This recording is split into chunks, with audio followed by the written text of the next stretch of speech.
নমস্কার, বং ভাইবসের আরও একটি নতুন ব্লগে সকলকে জানাই অনেক অনেক ওয়েলকাম। সকলেই জানেন যে কিছুদিন আগেই দোল পূর্ণিমা গেল, আর এবছর দোল পূর্ণিমা কাটিয়েছি আমি নবদ্বীপে, আমার বাপের বাড়িতে। তো ভাবলাম যে নবদ্বীপের দোল পূর্ণিমা কিভাবে পালন করা হয় তার একটা ছোট্ট ভিডিও আপনাদের সামনে নিয়ে আসি। আশা করছি ভিডিওটা ভালো লাগবে। তো দোলের দিন সকালবেলায় আমাদের পাড়াতেই একটা পুজো হয়। তো সারা নবদ্বীপ জুড়েই যদিও বা পুজো হয়ে থাকে আর কি।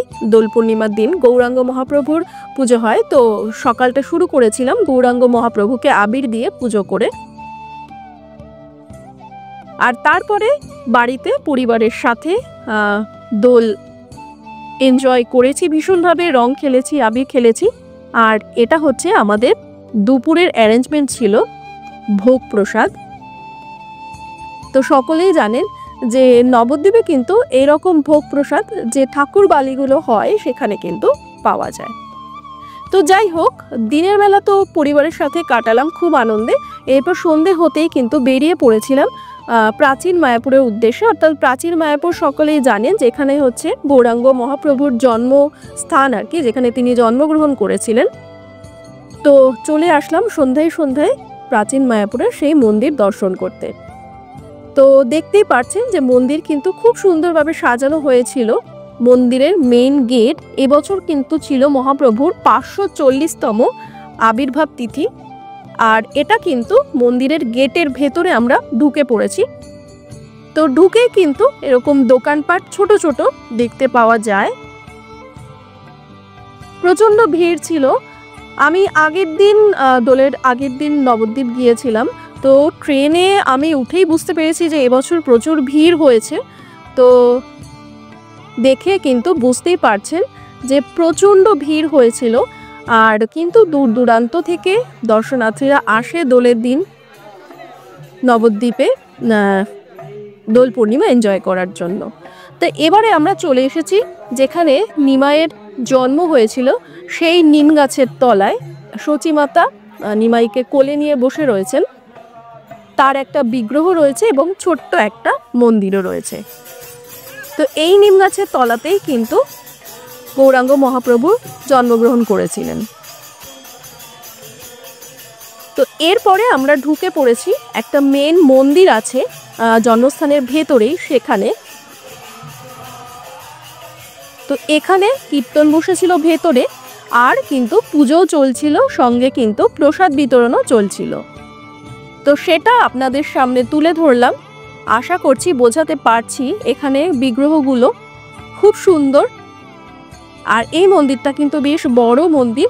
এই যে সামনে কিন্তু ভোগ সাজানো রয়েছে, বিভিন্ন রকমের কিন্তু ভোগের আয়োজন করা হয়ে থাকে এই দিনকে। ভোগ দর্শনে দুর্দশা কাটে। তো আশা করছি কিন্তু আপনাদের সেটা দেখাতে পেরে বেশ ভালো, আমারও লেগেছে, আপনাদেরও লাগলো। তো এরপর আমরা চলে এসেছি পাশেই প্রসাদ বিতরণ করা হচ্ছিল সেখানে, তো সেটাও নিয়ে নিলাম। এরপর চলে এসেছি কিন্তু একদম মেন যে নিম গাছটা, যেটা আগেই বলছিলাম, সেটা দেখানোর জন্য। তো অনেকেই কিন্তু এখানে এসে মানত করেন, ঝুনঝুনি বা খেলনা বেঁধে এখানে মানত করে যান। তো মন্দিরের ভেতরটা কিছুটা তুলে ধরার চেষ্টা করেছি। ভেতরে ছোট ছোট এরকম দোকানপাটও আছে।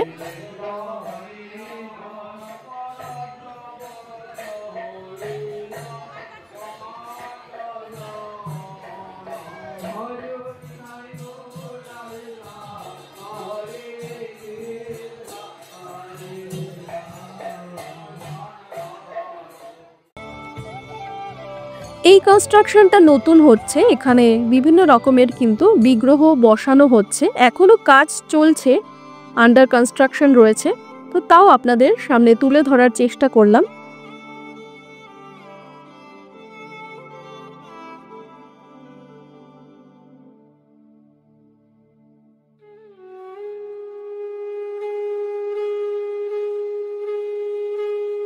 দোল পূর্ণিমার দিন নবদ্বীপে কাটানো কিন্তু সত্যি একটা পুণ্যের কথা, পুণ্যের ব্যাপার। তো যারা আসতে পারেননি বা যেতে পারেননি এবছর, আমার ভিডিওর মাধ্যমে দেখে নিন, আশা করছি ভালো লাগবে।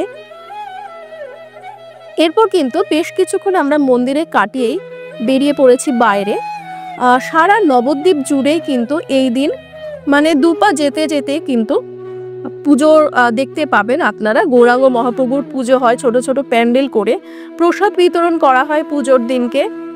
কোথাও ভোগ হিসাবে খিচুড়ি খাওয়ানো হয়, তো কোথাও লুচি মিষ্টি খাওয়ানো হয়, তো কোথাও আবার কিন্তু পুষ্পান্ন খাওয়ানো হয়। মোটামুটি আমার পথ চলাতে যতটুকু পেরেছি আমি সমস্ত বিগ্রহ কিন্তু আপনাদের সামনে তুলে ধরেছি।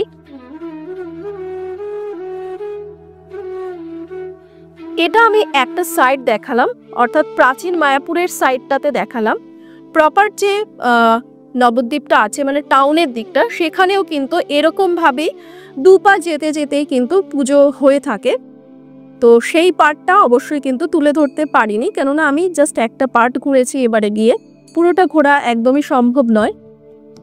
তবে এটা মেন এই কারণে যেহেতু গৌরাঙ্গ মহাপ্রভুর জন্মস্থান প্রাচীন মায়াপুর এবং এই দিনকেই কিন্তু গৌরাঙ্গ মহাপ্রভুর আবির্ভাব তিথিও, তো সেই কারণে এই পার্টটা কিন্তু মোস্ট ইম্পর্টেন্ট ছিল আমার কাছে এবং সকলের কাছেই। তো এই দিন কিন্তু জায়গায় জায়গায় আবার প্রোগ্রামেরও ব্যবস্থা হয়ে থাকে, অর্থাৎ নাচের প্রোগ্রাম, গানের প্রোগ্রাম, কীর্তনের প্রোগ্রাম, বিভিন্ন রকম কিন্তু প্রোগ্রামও দেখতে পাওয়া যায়। ছোট ছোট গৌরাঙ্গ মহাপ্রভুর কি সুন্দর সুন্দর মূর্তি এই দিন আমাদের চোখে পড়েছিল, সেটা কিন্তু নিজের চোখে দেখলে আরেকটু বেশি ভালো লাগে।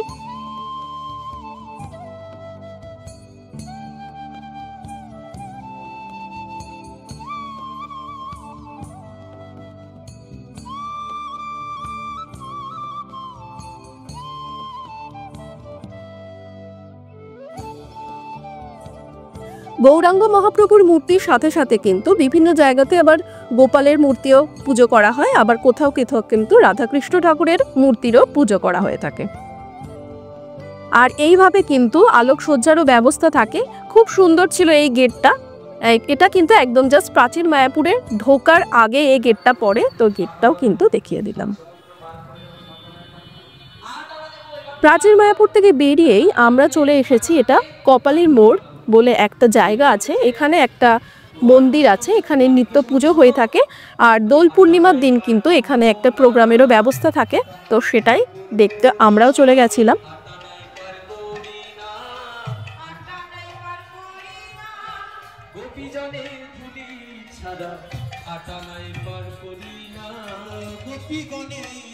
বেশ সুন্দর এই মন্দিরটাও। এখানেও কিন্তু কীর্তন বসেছিল, প্রচুর ভিড় ছিল, প্রচুর মানুষ কিন্তু এখানে বসেছিল, পুজো চলছিল আমরা যে সময় ওখানে পৌঁছেছিলাম।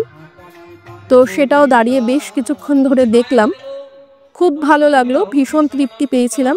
তো এবছরের দোল পূর্ণিমা কিন্তু আমার ভীষণ ভালো কেটেছে। আশা করছি আমার ভিডিওর মাধ্যমে আপনারাও বেশ কিছুটা বুঝতে পেরেছেন যে নবদ্বীপের দোল পূর্ণিমা কিভাবে পালন করা হয়। যদি আজকের ভিডিওটা ভালো লেগে থাকে অবশ্যই কিন্তু লাইক করবেন, সাবস্ক্রাইব করবেন, পাশে থাকা বেল আইকনটা কিন্তু অন করে নেবেন। আমার ভিডিওর নোটিফিকেশন কিন্তু সকলের আগে আপনারা পেয়ে যাবেন। আর কমেন্ট করে কিন্তু জানাতে ভুলবেন না আজকের ভিডিওটা আপনাদের কেমন লাগলো।